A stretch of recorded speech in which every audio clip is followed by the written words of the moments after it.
So what does it take to build a sustainable business as a healer, as a therapist? What does it take to do that? Like, what are maybe 3 steps that folks need to consider when they're trying to build out their business? I think that the first thing that every therapist should recognize is that most... Hey folks, welcome to the space. Today we are talking a little bit about how to not just prevent burnout, but how to get financially free through our content creation process as healers, as therapists, as social workers. And we're also going to talk a little bit about the work we've been able to do together around brand partnerships. Shauna is one of my amazing clients, but also I consider a colleague and a friend. And I want you to know this, Shauna. I want to give you your flowers in the beginning. You going through the brand partnership process in S4P taught me so much, right? Like, not just the community. I learned so much. And I think it's one of the reasons that I've been able to establish this recent brand partnership is because I could utilize some of the things I learned from you as a model. So just thank you for always contributing, giving so much to the community, to the space, and even in the content world through your TikTok. I just really appreciate your labor. Oh, thank you. I really appreciate that. Yeah, the experience with the brand partnership was it felt like a whole new world. And I'm really just excited that people are able to kind of utilize that and see another source of revenue for themselves and their business. Yeah, me too. I'm excited. So I'm excited to get into it. Y'all got to stay for a little bit before we'll get into that. We're gonna say that a little bit to the end. So you stick around for the full conversation. But Shauna, let people know a little bit about who you are and what you do and what brings you joy. Oh, I love that. Okay. So, hey, my name is Shauna A. I'm a licensed clinical mental health counselor, licensed. My home state is North Carolina, but also able to provide therapy in Florida and South Carolina.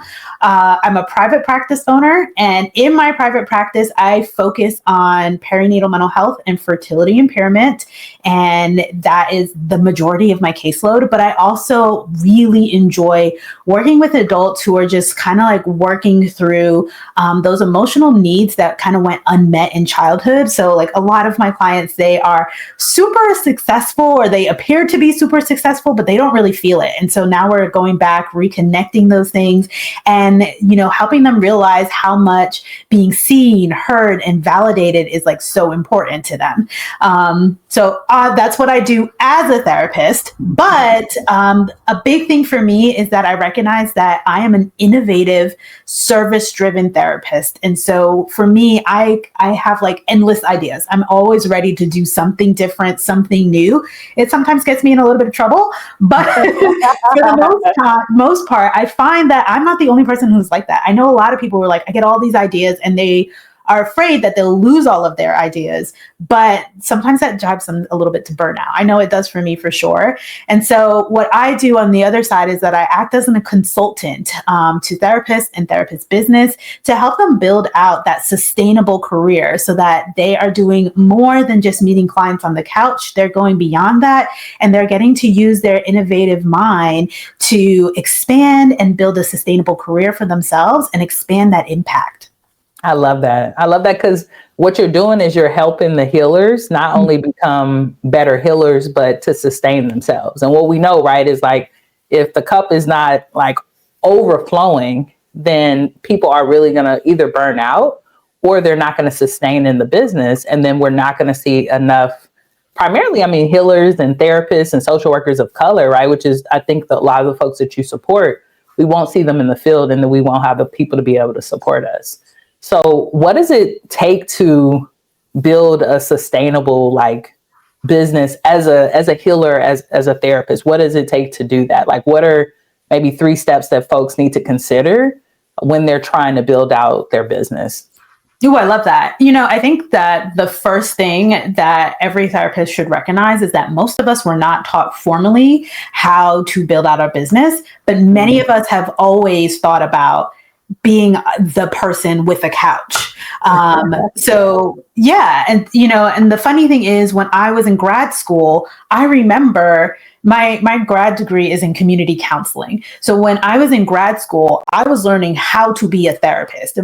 They were training us to be out there practicing, but there was not one class on you being the owner of that practice. It was always somebody else driving that. And so I think the big thing of creating that sustainable career is going back and just like revisioning that and working from what you already have and learning how to like break that down and build it back up again so that it reflects what you want in the future. So that's step one, having the vision. Step two is finding other people who also have a vision. I do a roundtable series, and whenever I talk to other therapists who are doing like things that I've always dreamed of, right? They're putting on retreats, they're out there, they're speaking, they're doing so many cool things. All of them say like, oh, well, I just took the risk. I thought I wanted to do this thing and I went out and I tried it. And so I think the big thing for therapists is that we tend to be risk adverse. We tend to like not even try. And we get a lot of messages of like, you just have to do what's traditional, right? Traditionally, no, I never needed a niche. I've heard that so many times. But really, when you're operating in what feels like a very modern world, where we're competing against AI, we're competing against big providers with lots of money backing them. We're competing against all sorts of different kinds of technology and lots of money backing technology as well. When you're faced with that, it's really hard to lean back into the traditions and think that the tradition is going to move you forward. So you have to surround yourself with other people who can vision that too, and who can help you innovate the way that you would like to see your practice moving forward. And then I think the third thing that's so important for us as clinicians is to just recognize your capacity. A lot of us are functioning well beyond our capacity. We don't even realize it. And the next thing you know, we're totally burned out. We are exhausted. We can't even get up to see another client. We're so irritated, and sometimes even maybe a little resentful because we're well beyond our capacity. And so sometimes what happens is like, you're like, oh, I'm going to take a little break. And then once you take that break, you realize I don't even really like doing therapy, but you're seeing 40 clients a week. So how are you going to, and you're doing that because, again, all you knew is that you wanted to make six figures. You didn't have the vision in place to be like, how are we logically going to make the six figures according to my capacity? And you didn't have somebody else telling you that you probably shouldn't try making six figures on a jam-packed caseload. Like, is there someplace else that we can do this? So when you combine all those three things, that helps protect you and it helps you stay in the field a little bit longer because you're surrounding yourself with a network and a community that can see the vision as well and protect you in a sense of helping you make healthier choices for your business and for your caseload. Yeah. I love that thought about like really that you're competing with so many different resources out there, but also they're taking care of themselves, right? Like even if you hit up AI after a certain amount of time, even if you got the paid version, ChatGPT will be like, I'm tired, boo. You can't ask me anything else. You can't ask me nothing else, right? So why wouldn't we do that for ourselves as humans, right? So I see we got a few folks watching. Please, y'all, if you want to put into the chat where you're watching from, city, state, location. Are you in the United States? Are you out of the country? Today, we're having a conversation about burnout and how, if we're able to prevent that and have sustainable businesses as healers, as therapists, as social workers, we can create financial independence or financial freedom in our lives. And then we're also going to talk a little bit about brand partnerships. So I see some folks are here. We got Geronda here from Maine. Okay, come through. I've never even been to Maine, Geronda. Me and Geronda talked often because, you know, she's a part of S4P, but I got to visit Maine, you know, because Geronda talks about how beautiful it is. And I don't know if you know this, Shauna, but Geronda bought a house, I think it was last year, in Speaking for Profit, actually utilized the money made from speaking to do that. Wow. But I remember Geronda was taking me on a tour and I was like, you got all that land? So yeah, they got a lot of beautiful land there in Maine. So maybe I'll have to, I got to make a visit. So thanks for coming through, Geronda. So Shauna, let's talk about, now that we know this is how we can build sustainability, right? How do you primarily support therapists with that? Like, what does it look like to work with Shauna on building this sustainable business? And then what does it really look like to go up in your price as a therapist? Because what I heard you talking about was that rub, right? Like you want to help people, but you need to sustain yourself. But if you set a certain price, you're going to be seeing 40 or 50 people, right? Like a week or something. And that's just not sustainable. So I know that means you got to go up in your price. And, I believe in that. Add a zero to it. Just make it easy, right? But I know it's not easy for everyone. So can you talk a little bit about how you work with folks and what is your strategy around pricing to support therapists in getting, not just making more, but having more of a sustainable business? Absolutely. So the way that I start off working with people is that I have a call and we just kind of like go over what's happening in your practice and what do you want. And most of the time when I speak to people about what's happening in their practice, it's a couple of different things.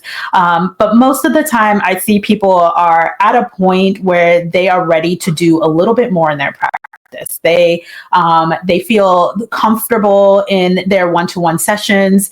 They feel comfortable to where the business is, and maybe they're like, you know what, I feel ready to add in a retreat, or I feel ready to maybe do something else. And maybe it's like they want to add groups or something like that, or they want to build out an online course. I do a lot of digital stuff. So online courses is a big one with people. And then the next part is most of the time someone's going to ask me, is this sustainable? Like, is this not even just sustainable? Are people still buying online courses? Is something that someone will ask. Or, like, how do I get people to show up for a retreat? The big fear is that once I move from therapy, where I was getting my clients from a directory, or I was getting my clients from like a resource that seemed like a no-brainer. I didn't have to do much work. I didn't have to do much marketing. Now I'm trying to get people into the service that is going to require for me to step out there, for me to say something, to have a message, to position myself. How do we even go about that? So I really help therapists see themselves not just as a therapist and an employee to your own practice, but as the owner of that practice, as the other roles that you're playing, right? You're not just a therapist here. You are the PR. You are the marketer. You are tech support sometimes. You are it all. Even if you were to hire somebody in, you have to be able to train them.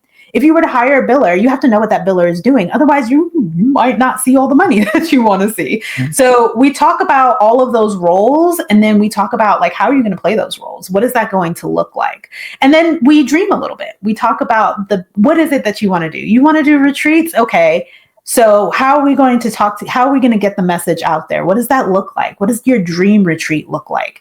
And so you're supporting them with like understanding the business model that they're putting together, right? Because it takes a totally different model to do a retreat compared to a digital product.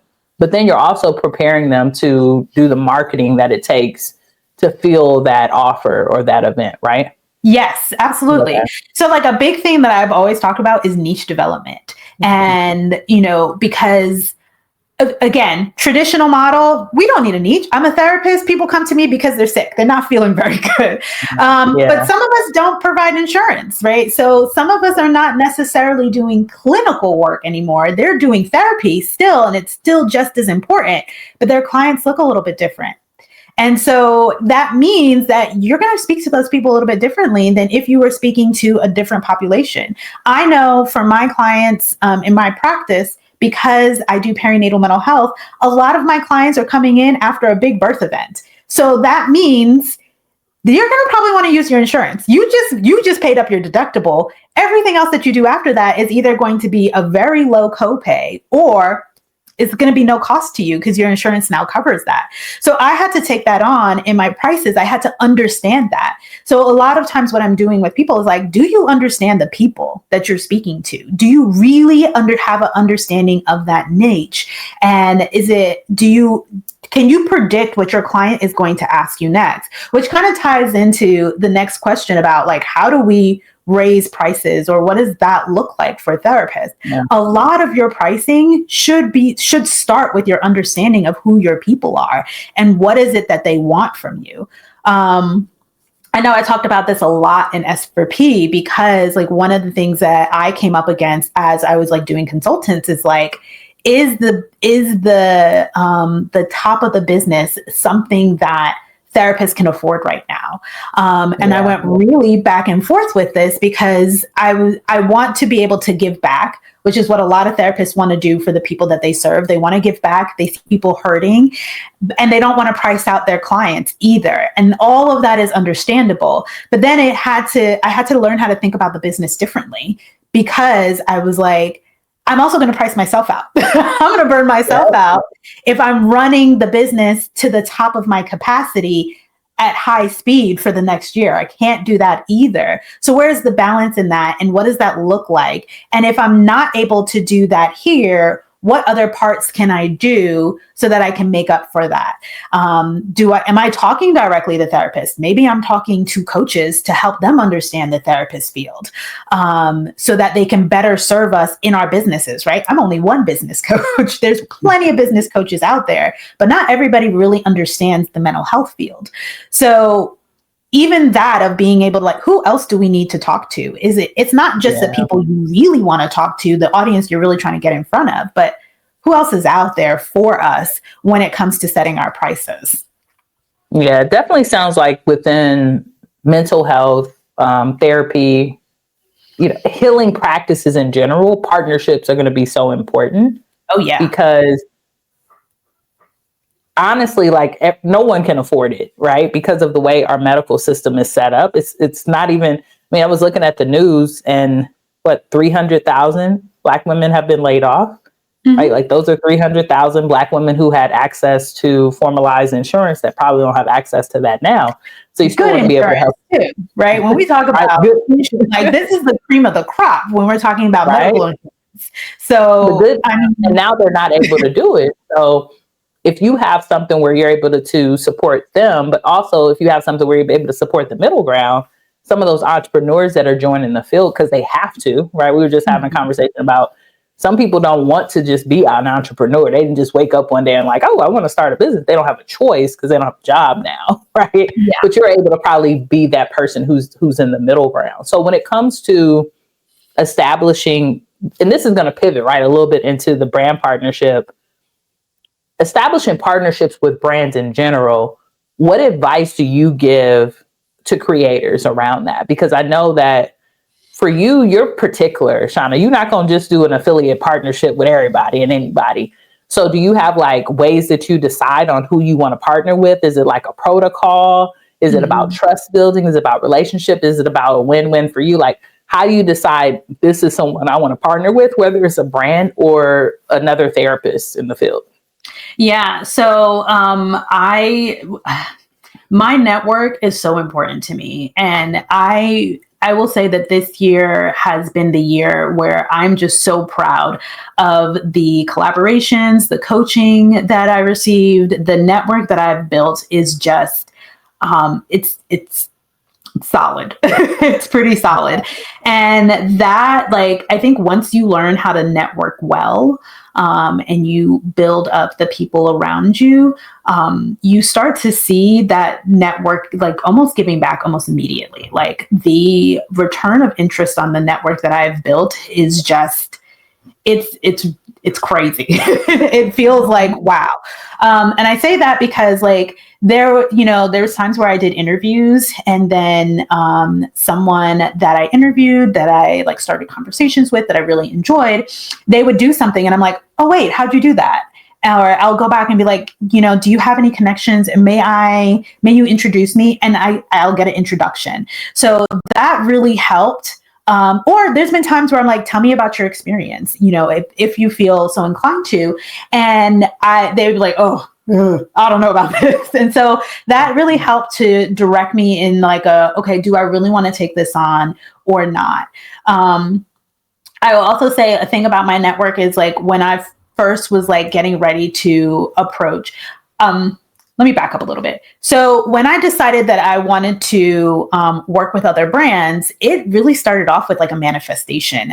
It was right around my birthday when I was like, you know what? I really, really want to work with these people. And I just kept saying it over and over and over again. Yep. And it just feels like attracted them to me. And I know that sounds really woo woo, but like There's power in manifestation because you put in the work too, right? We'll get to that. So you can't just say it, right? You got to put in some work as well. But it was just a matter of like starting to believe in myself more. And there's also, and this is where like the burnout comes in. And I know you remember this, I was running on fumes. I was exhausted. I was like, it feels like the business is in a free fall right now.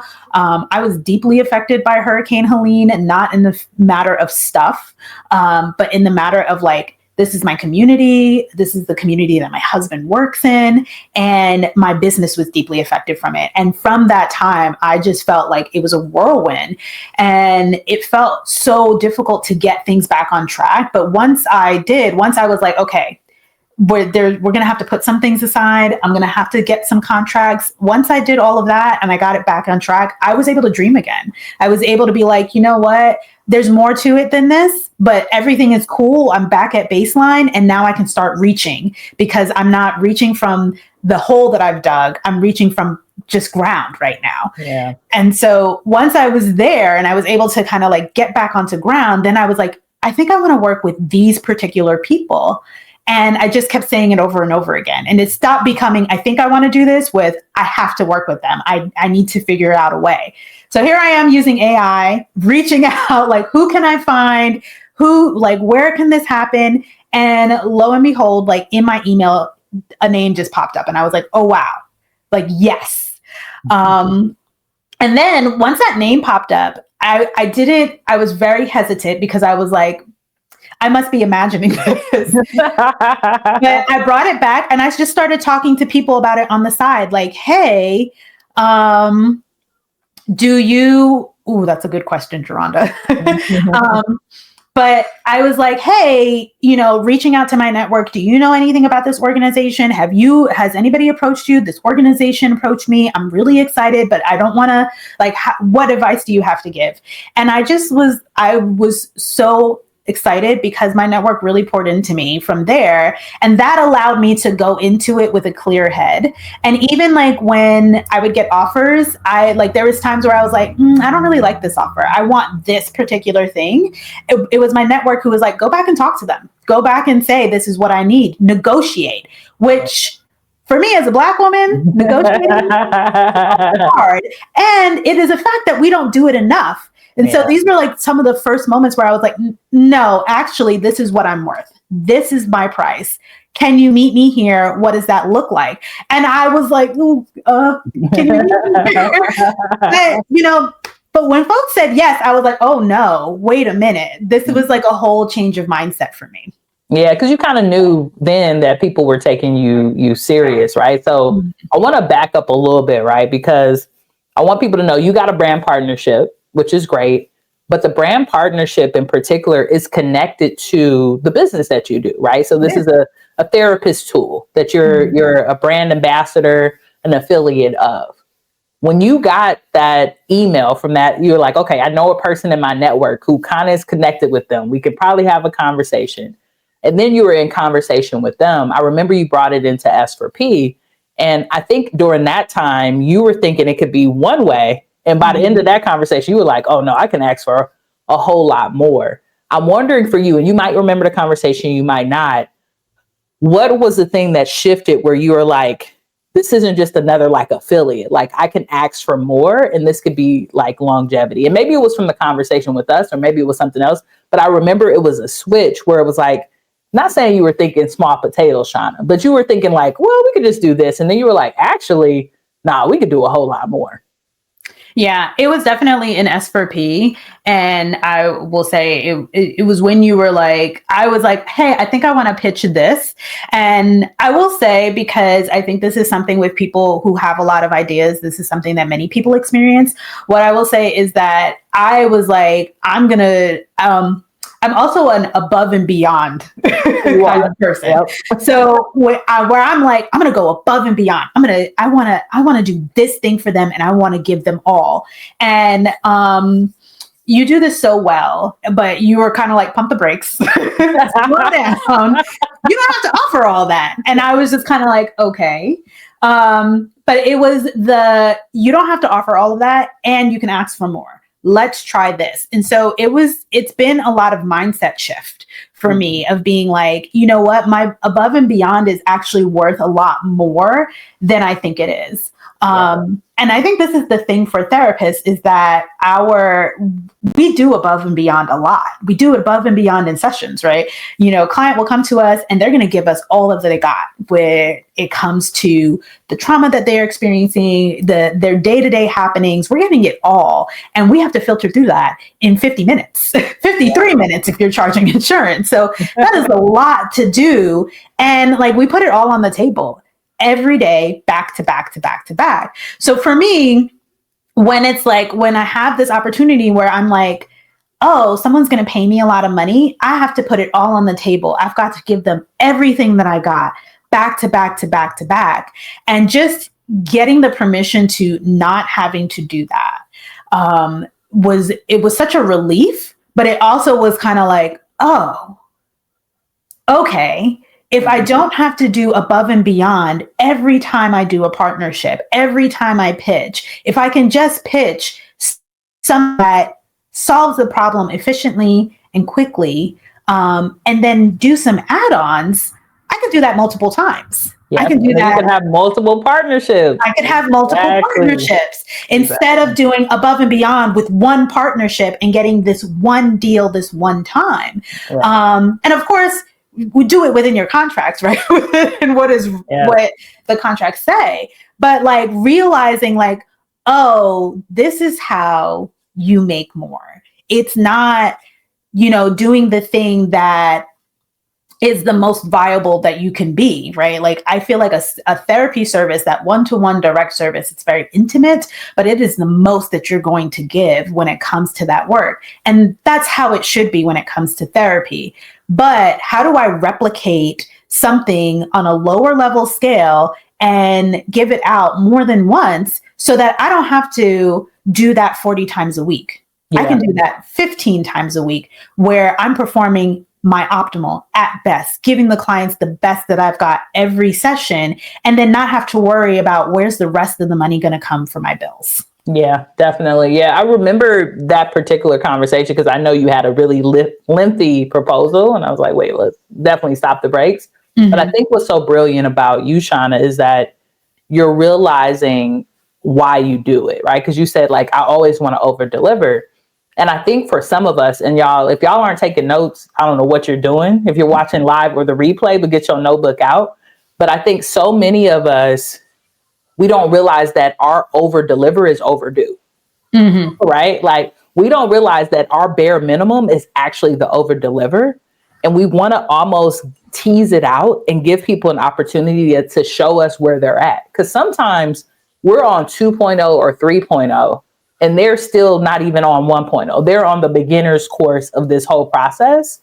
But we're so brilliant, we don't realize that. And then we give so much, and then we have no more to give. So I'm happy that you're able to realize that with that brand partnership. I think what you're sharing is you had a personal connection. Mm-hmm. That person was able to connect you, but you still had to put into action and actually pitch and get into conversation with them. So I wanted you to share with the audience what that process was like, because I know there's several people here who are part of our pitch competition or not. And if they're not, they should join it, but that are sitting on pitches. Like they got people in their phone right now that they can be hitting up for business and they're not doing it, whether it's a brand partnership or whether it's a speaking gig or you want to go sing at this event that you know that you would be perfect for, whatever it may be, but they're not doing it because they won't send the email. So one, what was the process like of writing the email? And then how did you get the courage to send the messaging over? Yeah, I've said this before and I will say it again. I feel like for me, I'm such a gentle spirit. And I really had to learn this about myself is that like for me, a no is very harsh. And I had to learn how to be okay with those no's as much as I love getting a yes. I knew specifically with like this brand partnership, I'm learning a lot because it's putting me out there in a way that I will get random comments, and those comments hurt. They do not feel very good. And again, I'm just like a kind of person where I'm just like, I want to run away and hide sometimes from that. Don't read the comments, Shauna. I don't read all y'all comments. I'll be honest with y'all. I got some stuff up here. If it's shade, I barely even see it. I don't like reading the comments. Yeah. And then, honestly, on TikTok, it's just filtered out. Like, and I'll go in and I'll remove it. I don't care that it's engagement. I think that sometimes these algorithms kind of put us in a place where it's like, it's engagement. To just take it, right? And so for me, it's a little bit different because I'm in a brand partnership. I also have to filter that through them. But I think part of it was also getting to know. Hey there, I'm Evolve Benton, and if you're here, I know something about you. You're a powerful speaker with a message, and you're creating great impact in the world. But unfortunately, your income does not reflect that. That stops now. Welcome to the Profitable Speaker Circle, a system-led community where we focus on landing high-paid speaking contracts, building out your signature talk, and making sure that you have a system that is easeful for your life and for your business. In this program, I teach you the Wealthy Speaker Method, the exact strategies that my clients have used to make over $3 million in the speaking and consulting industry without big followings or speakers bureaus. Here's what you'll get as a member: the complete Wealthy Speaker Method, signature talk creator templates, your booking pipeline builder, virtual stage mastery system, and my authority building testimonial framework. Check out these clips as you hear from some of my clients who've moved from making $500 to $5,000 in the speaking and consulting industry. So I'm coming in on the year starting from scratch with nothing. And I've already been able to collect and certify and finish up 3 speaking engagements totaling over $45,000 in revenue. We're still working on getting kind of all the other types of programs together, but I just had to stop and say just really all of what's happening and just being a burnout coach and knowing how important kind of the time is and how we balance things and how we work things out. I just have to say, with the material that we're going over, how they teach us how to actually be not just great speakers, but CEOs of our business, and the respect towards time and family and structure, and just really the TLC that's in this program is unlike anything I've ever seen. The last couple of years, you've had ups and downs when it comes to the business, but I think the last few months you've spoken a lot. One, what was the most exciting speaking opportunity that you got? And 2, what's the biggest bag? Because, you know, people always want to know a little bit about the money. I believe that the most exciting opportunity that I got a chance to do was for this organization called the Corporate Council for Men of Color. Right. And so they have different components to a Corporate Council for Men of Color, Corporate Council for Women of Color. And I got to talk about career progression, right? And how to progress in your career and some of the things that you could do. And they actually flew me out to New York, right? They flew me out to New York, first class. And fancy. Fancy. Right. Stayed at a really nice hotel right in the heart of New York City as well. And so that was really, really, I believe, one of the most exciting engagements that I had. And the biggest bag I got, you mean in terms of how much it was? Mm-hmm. Okay, yeah. The biggest bag I've got so far for one engagement has been $5,000. Yeah. And that is not including travel costs, right? So they paid for flight, hotel, food, different things like that. But $5,000 came from just speaking and the fact that after I spoke, they ordered books, even more books, because they ordered books for the event to pass out, right? It's like, prizes for students who volunteered. But then after the fact, one of the directors said, hey, we want to buy more books. So they even bought some more books. So it was like $5,000 to do an hour engagement. They bought books, and that was in addition to travel costs. So that was the biggest bag that I've gotten thus far. This isn't just another watch later course.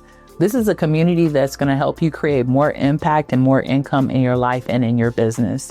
It's a proven system with real community, real results, and real wins. If you're done winging it and ready to build a profitable and sustainable speaking business, click the link below to join the Profitable Speaker Circle, and we'll see you inside. And if you're still not sure about it, we could book a strategy call and talk a little bit more about it together. The link is below. Know the brand well enough to know, are you going to back me up if I need something? Can I get in contact with you? If I message you, how quick are you messaging back? Are you keeping me in the loop? Those kinds of things. So I'm thankful because I get that. I get what I need from it. And someone also told me, like, this is a relationship. You have to monitor it. You have to make sure that they are going to not treat you like a commodity, but treat you as a partner. You are a partner to them. And that also opens up yourself and your business. And it can do that in multiple ways. It can bring out more exposure, right? And bring more of your audience to you. It can also bring out some trolls.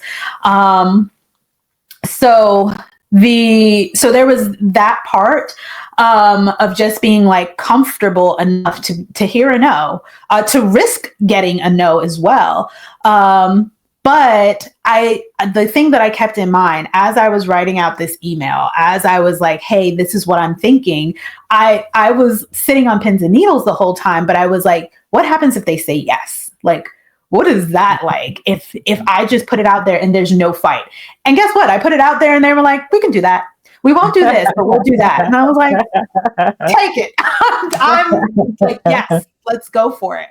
And there's been times where I've shown up in somebody's email or shown up in somebody's inbox and they've just been like, ew, spam, or no, we're not doing that. And it hurt. It didn't feel very good. But then I'm also thankful because less time wasted, right? All I did was send an email for that. Cool. I didn't start like a whole friendship or like a whole relationship only to get strung along. So there's also that of like, you know what? Thank you for that no. So now I know where to turn my head to and where to focus on and where to put more eggs in that basket.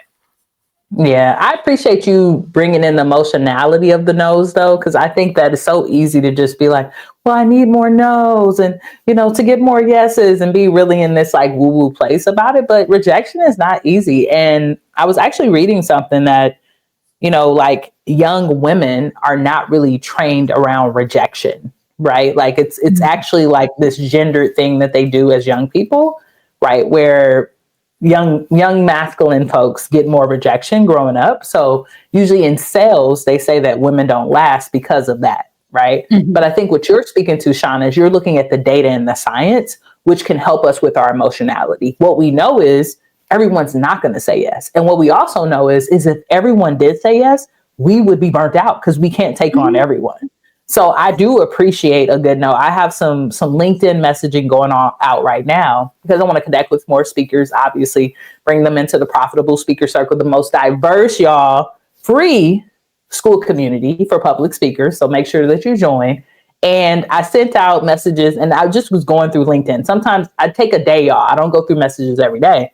And I seen 10 of them, right? 2 people were like, hey, I actually seen your YouTube. I love your work. Would love to stay connected. Maybe we can get on a call soon. Cool. 2 people were like, who the hell are you? Get out of my inbox. You're a spammer. You're a scam. People can't get paid from public speaking. Probably 2 more people were just like, I don't speak anymore, right? Like, that's not a thing that I do.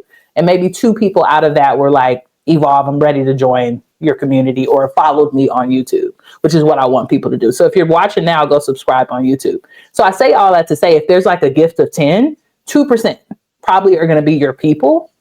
So volume is important because it just gives you more clarity on like who is the person that you're supposed to work with. So I hope that'll help you too as you look at your data. But I just appreciate that you're upfront, that it doesn't feel good for someone to say no. And I'm at the point in my business, Shauna, where it doesn't always feel good when people say yes. Because sometimes when too many people are saying yes, that's how I know the offer is too good.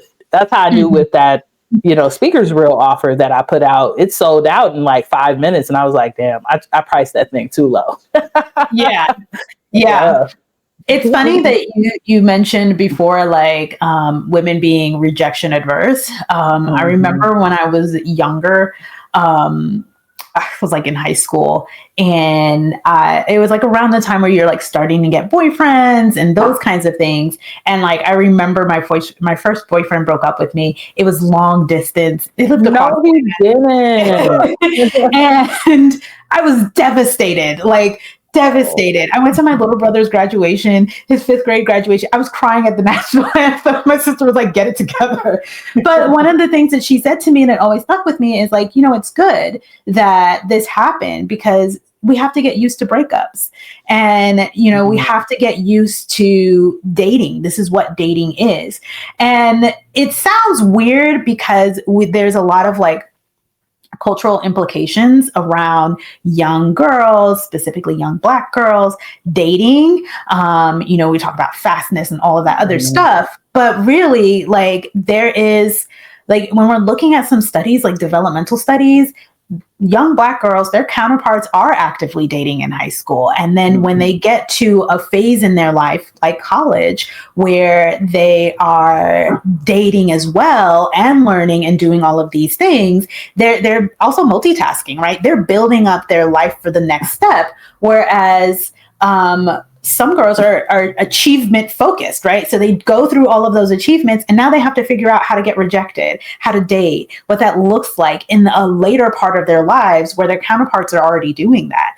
So I think that there is some, and then this also plays out in when you're going to work and what is it like to negotiate? What is it like to say what you want? This is what I want. This is what I need. I work with so many people who don't really know how to express like, I need this thing. This is important to me. And how to work through when someone's like, I don't know if I want to do that for you, right? Like Exactly. there's like a conundrum in being like, do I stay here and just take this? Do I go someplace else? What if no one else offers that? So like all of those things go through my mind when I'm pitching as well, because it's a matter of being like getting used to someone being like, no, and not taking that to heart and being like, it's something wrong with me versus you're missing out, right? Like, no, what I have to offer is great. You're going to miss out. And I'm going to take my business someplace and I'm going to make you so upset that you missed out on this business. And by the time you circle back, you're going to pay more. Oh, goodness. Yes. The prices went up, definitely. So, folks, if you have questions, put them into the comments, please, right? So that we can answer those questions for you. And I know we have one already available, but Shauna, what you're speaking to in sales psychology, right? Because I'm doing a lot of studies around sales. Really, when someone says no, it actually takes a lot to give a no too, right? There's another side of that. Have you ever been on something and you're like, damn, I really shouldn't do this, right? But I say yes. I'm like, ooh. So the no is actually really powerful. So I think this is just a sales training for folks who are watching and for you, Shauna. When we do get a no, I think that there's a way for us to pivot a little bit. And instead of just accepting it or feeling crushed, we could say, okay, tell me a little bit more about why no. Is it timing? Is it right now? Is it pricing? Is it just not anything that interests you? And then you get more data on what the no really is about. And that might be able to pivot the conversation. When I was first in sales, I would get so defeated by the no that I'll be like, okay, well, fine, right? And then I'll just get off the call. But what I've learned is a lot of times that's people's defense mechanism, or they're saying no, not to, especially in the work that I do, right? Like as like a growth strategist for business owners, like I'm helping you grow past a moment of stagnancy or a ceiling that you haven't been able to get past on your own. Sometimes that no is out of fear because it's like, actually, no, I don't want to go through all of that to become this person. I'm feeling the pressure of it, right? So asking why no is, and a lot of people do not expect that. And it actually makes them have to actually think about why and what the process is. Because if it's pricing, sometimes you could work things out. If it's timing, you could follow up with them in the near and dear future, right? Like if it's just a no, then you don't even have to put them in your follow-up process. You could just take them out of your CRM. But I find that like 99% of the time, it's not a solid no. Most of the solid no's won't even end up on a sales call with you, to be honest. Yeah. So just some game and some things to think about. So you got this brand partnership, you're working with this brand, and you're primarily creating content on TikTok, correct? I'm actually creating content across the board now. And so Okay. the thing with the partnership was that TikTok is where they were like, you've got great engagement, you've got a strong audience here. Like, yes, definitely post to TikTok. But what I also like was, because it's a partnership, they come back with the stats, right? So they come back and they're like, hey, like, let's see what happens if you did this over here. And so it actually helped me to expand out my content, go back to Instagram. I started on Instagram, found my way on TikTok, and just stayed at TikTok. Yeah. So I went back and I started reposting for Instagram. I relearned Instagram as well and I'm really proud of the content that I've been putting out lately, especially that works well on TikTok. And then I also was like, you know what? I do have a YouTube channel. Let me make good use of this. So not only that, it plays across like all the places I have. So I have my social media, TikTok, Instagram. I have a YouTube channel. I have a Patreon, but I also have an email list. And the email list is something that I've really been disciplining myself with, because it's an active email list. It's a good place for leads, but it's a good place to get information out in a way that, like, hey, you gave me my email, I'm going to give you back something that's worth an open. Yeah. So I've really been playing around with that and like giving really good content to my email list. I'm really proud of that as well. And that's another place where that partnership shows up. Yeah. Okay. That's really cool. That's really cool. So when you think about preparing folks, and then folks, please put your questions in the chat. I'm going to stop my questions because I'm getting my own coaching from Shauna right now. I know y'all might be a little jealous. It's okay. Y'all going to get the questions as well. So make sure you put them in the chat. But when it comes to particularly brand partnerships, what would you do differently if you got another one? And what are some things that will always be like a part of that foundation with brand partnerships moving forward? Yeah. I tell myself closed mouths don't get fed often. Janelle, when I worked with her in the Ascension Challenge, she also said, the one time she said, y'all not broke enough for me. Like, those are the things I kind of live by. And so whenever I see something now, I speak up right away. I don't just think it and wait for them to come to me. I'm often like, hey, what do you think about this? Or if there's an issue, there's a problem, I gather my information, I gather the details, and I say like, hey, this is what I'm seeing. What do you think about this? Can we try this? Or what do you recommend? So that I don't feel like, I'm waiting for someone to be like, you're messing up here, right? Like, I'm trying to be as proactive as possible. And I want them to see like, I'm invested in this, right? I really am truly being a partner. I'm really trying to be a collaborator so that we both get what we want out of this. Yeah, I love that. I love that. Anything that you would do differently? Like to get the yeah. I think, the big thing is I count myself short. So I would stop doing that immediately. I don't know if I mentioned this, but I had went back and I had realized I was approached by a brand 3 times. And this was when my following was way smaller. It was way smaller. And this brand had been watching me. And because I just didn't have a mindset that I was good enough for them, or nobody would approach me at the place that I was at, but they were approaching me when it was much less, where I was talking directly to, like, I wasn't expanded out in my content and messaging and all of those things. It was like humble beginnings at that point in time. So I realized that I don't give myself enough credit. And that's the thing. I would go back and start giving myself credit way, way sooner. I could have given myself credit 2-3 years ago.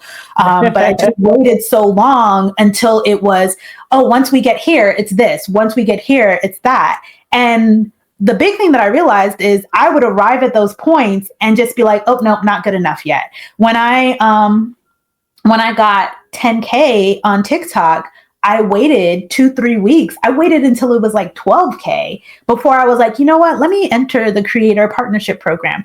I was already like, I had already qualified for it. I had already had high viewership on some of those posts, and I could have made money from those posts for like almost a month. But I was so hesitant about it because I was like, oh, I arrived here, but the arrival point is not big enough, or the arrival point isn't what I thought it would be.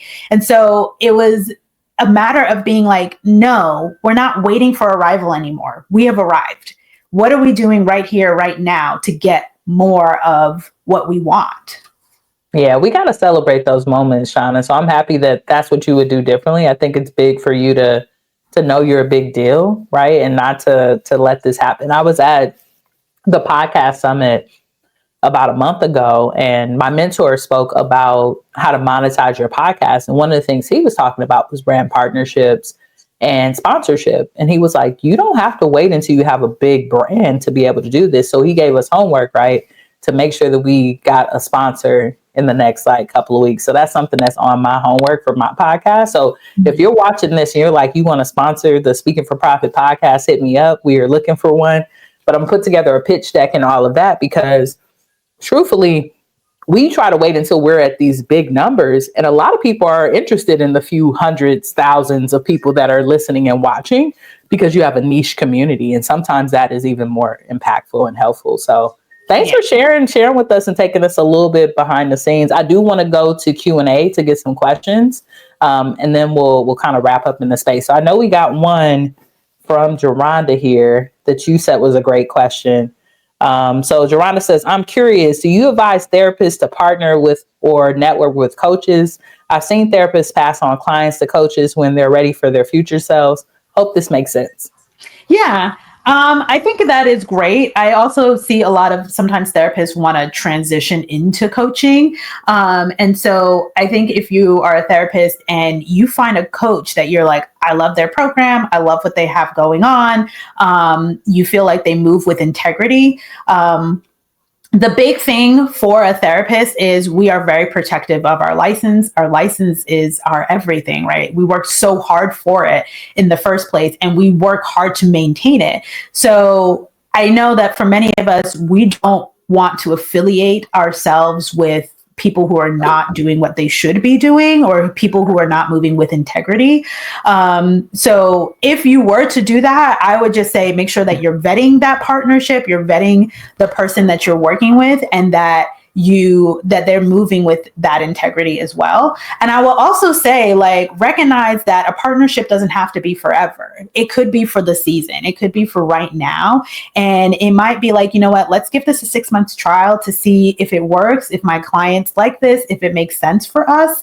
And then, after that, if it doesn't work, it doesn't work. You can move forward. But I don't think there's anything wrong with therapists and coaches working together at all. I think that for some of us, it's hard because the big thing about therapy is that it's a medical necessity, right? You need therapy as much as you need a doctor. So when we see coaches out there and they're like, oh my goodness, they're charging this huge rate that I could never dream of charging as a therapist, part of that is because it's a bit of a luxury item. And so sometimes we have to kind of find that middle ground of being like, I like what this program has to offer. I like what the price point is. I think my clients would do right by this. And we could certainly work together to either talk about like what step down works like, or like maybe what an affiliate program looks like. And of course, do it within your ethical code, because there is some stuff where you have to be mindful that there's some ethics on that as well. Yeah, I totally agree, Shauna. I think it's important to kind of sometimes separate, house from house, and you got to be careful with that licensure. I mean, I'm not a licensed therapist, but we don't want you to put that in for that to impact it. So I think that was a great question from Geronda. I guess my follow-up question, and folks, if you have them, please put them in the chat, is when it comes to being a therapist and marketing, one thing that I've heard is that you all can't technically market. Is that a true thing, or we is that can something I'm making up? No, we can market. However, one of the things that when it comes to marketing, like one of the first things that you hear when it comes to marketing is the social proof aspect. So people are like, well, where's your testimonial? Where is your reviews? What does this look like? And it's just kind of like, I can't ask for reviews. My code of ethics is ACA. I know What's as ACA well, stand for? American Counseling Association. Okay. So, and then there is the National Association for Social Workers has another code of ethics. So the social work code of ethics is like the most rigorous when it comes to the therapist, I would say. There's also like every discipline has its code of ethics. The marriage and family therapists, they have their own code of ethics too. But sometimes what will happen is like, I'll look at the ACA code of ethics and then I have to turn around and see like, what does the social work one say as well, to see if they're aligned or to see if that top one is different in some way. But they both say you cannot solicit clients. So you can't go to them and say, hey, can you write me a review? Because there's a power differential between a therapist and the client. Even if like a therapist and a therapist are working together, there's still a power differential because you're probably not good telling that therapist all sorts of the behind the scenes. They don't know all of that stuff. So it puts the clients in a position, if you're asking for reviews, it sometimes puts them in a position where they feel like they have to perform for you or they have to do certain things for you. So there's parts of marketing that we can't follow, which is one of the reasons why I am a consultant for therapists when it comes to their business, because we do want to put ourselves out there. We do want to be able to market, but we have to do it in a way that makes sense for our codes of ethics, where we're not putting ourselves in a weird position. So we can market. We just have to be really mindful of that. It's the same thing with social media. Like, we shouldn't be on social media talking about our clients at all, right? That's a break in confidentiality. You're in the ACA code of ethics. There's a line that says like, you're not even supposed to be friends with clients on social media, right? Yeah. So like, there's big things. I'm friends with my old therapist. Yeah. We've always been friends on Facebook. You know, I know that's kind of like a thing we're not supposed to do, but I do miss her. And I love that I get to keep track of her life. Her name is Kathy. Mm-hmm. She's my old white lady. I appreciate her a lot. Kathy, if you're watching, you wouldn't say anything, but I appreciate your support. I know she'd be sliding in on my lives. I know she's sliding in, but I've heard that you're supposed to keep that attachment. What's wild, Shauna, Kathy was my first therapist. When I was living in LA, the reason I chose her was because she was so close. If anyone who's ever lived in a major city knows about traffic, she was so close I could walk to therapy, which was great. Like I literally could walk. She was like my neighbor. So I would see her at the grocery store, right? I would see her at the local farmer's market. So I think that's why she was like, it's going to be a meshment. We just have to figure out the boundaries around it. And she did a really good job with that. Absolutely. And some therapists don't want to touch that. And I understand that completely, right? So like part of it is like finding your groove, finding your balance, finding what you're comfortable with, right? Some therapists would be like, oh, that's a slippery slope. Don't do that. So there's so many things that you have to think about. Like you have to think about your license first. Even for like something that I tell therapists all the time, if they want to go into coaching, I'm like, you can go into coaching, but as long as you hold a license, you're going to be held to the standard of that license. So you're not just a coach, you are a therapist and you're a therapist first. And so you have to be so mindful about how you're presenting that coaching. It can't be like, oh, well, you're in this state, so I'm just going to provide coaching to you. No. Because technically speaking, what you should do if someone's in a state that you're not licensed in is find them a therapist or help them get connected with someone who is licensed in that state. And you can't just be like, I'm going to drop down to coaching just because. Now, if they were fit for coaching, you have a specific program, go for it. But there's so much that we have to be at play with when it comes to the things that we're doing. So yes, we can absolutely market, but you better think about your license first. Yeah. And you want to find someone who can like help support you in that. I know Shay is another therapist. She's on the Facebook side. And she too helps therapists with marketing. And one of the things that I say to the therapist is that we actually should be coaching each other because this is our business and who understands it and who knows it better than us. But there is specific things that we have to go through. There's also specific things that we have to break down. There's some things that I've done in S4P and I'm like, oh, I could do that. I never thought about that. Or even just like switching the mindset from, I'm not trading my dollars for hours right now. I'm trading a package. I'm trading a deal here. This is not just, oh, like I usually make X amount per hour. Will you pay me my X amount per hour? This is, can you see my package that I have here for you? And a lot of the skills that we have for therapists are transferable to a lot of things, lot of things, right? I can teach so much in a digital course, but again, that digital course is not, oh, this is what I charge per hour. That digital course is a package. I'm teaching you a full thing here. Yeah, exactly. And knowing how to break those up. So I got one more question for you, and then I would love for you to share with people how they can work with you.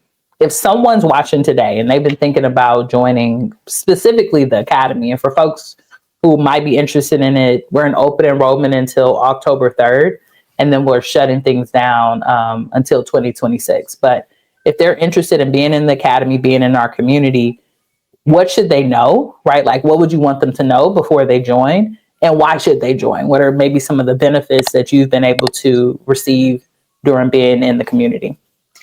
Oh, wow. Okay. So why should they join S4P? I think that S4P, I've done a lot of different coaching. I've said this in a Facebook post before. This is probably top 5 of the different kinds of coaching that I've done where I've just seen huge returns. The service really does. It's kind of like, I shared this before, I'm a bit of a Disney adult. And so like, this is my girl math Disney logic coming into play where every year I buy my annual pass and I convince myself that my annual pass pays for itself, right? I'm like, yeah, by the time I do 3 Disney trips, the annual pass is free. So it kind of feels like that. Like by the time that 6 months rolls around in S4P, it has paid itself. I truly saw a return investment and I saw so much growth from just learning how to make the ask, learning how to learning how to make the ask, and learning like meeting so many people. Like S4P is such a rich environment as far as like just learning from the others who are in there.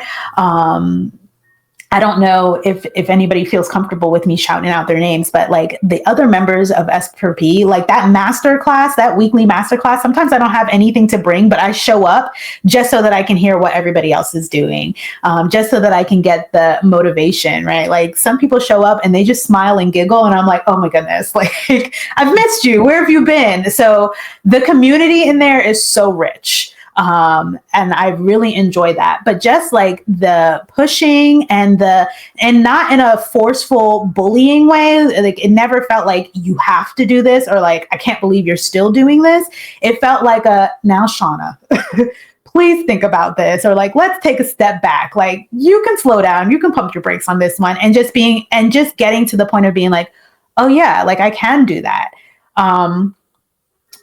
I have to share your flowers here, Evolve. But one time I remember when I was putting together a pitch and you said, why not 50K? And my heart dropped. I thought I was going to cry in that moment. And I was like, why?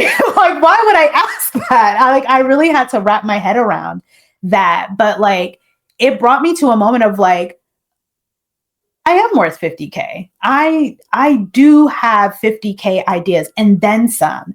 And this is how I'm going to get there, right? Like it just helped me to kind of open up that, that my future again, right? Being able to see my future as like I put in the work. I've been a therapist for 12 plus years. I have the master's degree. I have the experience. I have it all. I've paid my dues. Now it's my time. And this is how we're going to do it. Yes. I'm going to take the flowers because right now I'm working on really receiving affirmations and receiving, I don't do good with that. I take it and then I take it and not throw it away, but you know what I mean? You take it in and then you don't really take it in. But it's been so powerful. I'm so thankful to know you, Shauna, right? Like I remember I met you and you had just went through the hurricane, right? Like, and for you to be like, you know what, I'm ready. I really want to still get this going. Like, I know I have a message. One of the things that if I can give it to you over and over again is that you are powerful and you're worthy, and don't let nobody play you and believe that you're not. And I know that because of, not just because of therapy, but because the way that the world showcases and tries to talk down to Black women in particular, it takes a lot of work to push past some of that bullshit that they give us, right? And YouTube, sorry if you're going to flag me, but really, like they give us that, and then we don't really feel aligned with asking for more. But I know you showing up in the community with your ideas and with your wisdom, it has other people wanting to ask for more. So thank you for always showing up vulnerable and being like, you know what, I think y'all tell me if I'm doing too much. You'll say that before you even go into telling us about something, because you want that as feedback. Whereas sometimes people just want, can you just read through this for me, right? It's more like functional, but you're really trying to work on your mindset as a CEO. And I think that that's why people, if they haven't even considered it, if they've been thinking about it, that they should work with you. So tell folks, how can they work with you if they're interested? She is not over here soliciting y'all to be clients. This is to work with her as a marketing support and a coach. This is not for therapy, because you just said we can't do that, and I don't want to risk your license when you do your pitch. So we've been clear on that. This is not for that side. If you want to slide in on that side, she has proper things set up, but this is for you as a coach. I appreciate that. So I function as I feel like I'm an architect when it comes to therapists and their business, right? And I'm really focusing on strategy.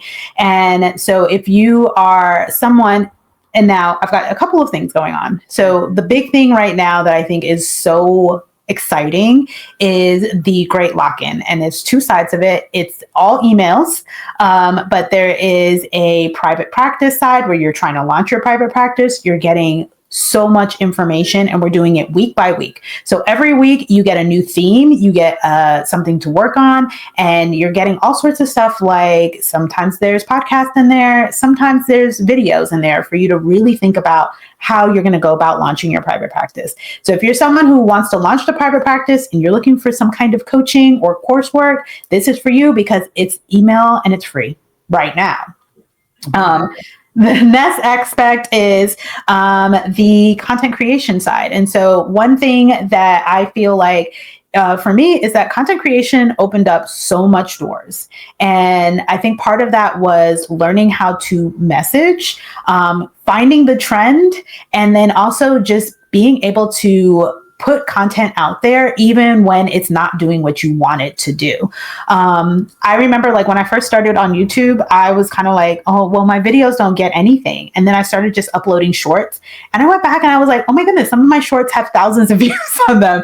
I didn't even really know that. I kind of was like making YouTube a throwaway. So part of it is like, perfecting that message, figuring out what the message is, figuring out who you're speaking to. But the other part of it is learning how to put yourself out there in a way so that you can figure out what is your avenue. Is it TikTok? Is it Instagram? If it's TikTok, fine, but we can take that TikTok and repurpose it and put it on Instagram. If it's blogs, that's great. How are you going to get people to see your blog, right? So that starts with my advanced therapist content bank. And right now you can get access to that on my website. I'm going to share the links with you, Evolve. And I would say if you are trying to figure out content, go ahead and get yourself that bank, because come October, I am relaunching it, and that price is going to go up because I am loading it full of things. There's going to be some videos on there to help you create that content. There's going to be all sorts of new templates that bring it up to date, because like some people would be like, oh, you need a hook, but they don't tell you what kind of hook you need. And they don't tell you the shift that is happening on social media right now, right? We're moving from what social media used to be to what it is right now, which is really more interest-based, right? So we have to figure out how to capture people's interest in the way that it's happening right now in this moment. And I'm updating all of the templates that I have in it right now to reflect that. So that's going to be coming refreshed in October. If you already have access to it like right now, then once it gets refreshed in October, you'll have all of the new stuff on there and you'll get access to all of the new stuff for the old price. So there is that. And lastly, if you're looking for some consultation work or some coaching work with myself on your therapy biz, please feel free to get on a call. Let's talk this out. Let's see what you're looking for. And we'll move from there. So you can get on a strategy call with me. It's just 15 minutes, but it's a lot of information that we can go through in that time to start visioning what we want for that practice to look like and get an idea of like, what's that first step? The first step is working with me, but we can talk more about that on the call. I love that. The first step is working with me, y'all. So we're going to put the links to that in the description. But if you're watching on any platform, we have tagged Shauna as well. So you can reach out on Facebook. You can also reach out on LinkedIn. And Shauna, I just want to thank you so much for being here, showing up for the conversation, y'all. We'll add those links to the description, so make sure that you go for it. In a couple of weeks, y'all, we do have a book coach coming in to talk about getting your first book done. So meet us back here, not next Tuesday, but Tuesday, September 23rd. We're going to bring in Gio DeRice to talk about getting your first book done. So that'll be our next live session. If you're in the Profitable Speaker Circle or the Academy, get your questions ready because we will prioritize your questions for those live events. But thank you again, Shauna, so much for being here. And everyone else, thank you so much for showing up, using your most valuable resource with us, which is your time. And we'll see you inside one of our amazing programs very soon. Yay! Peace, y'all.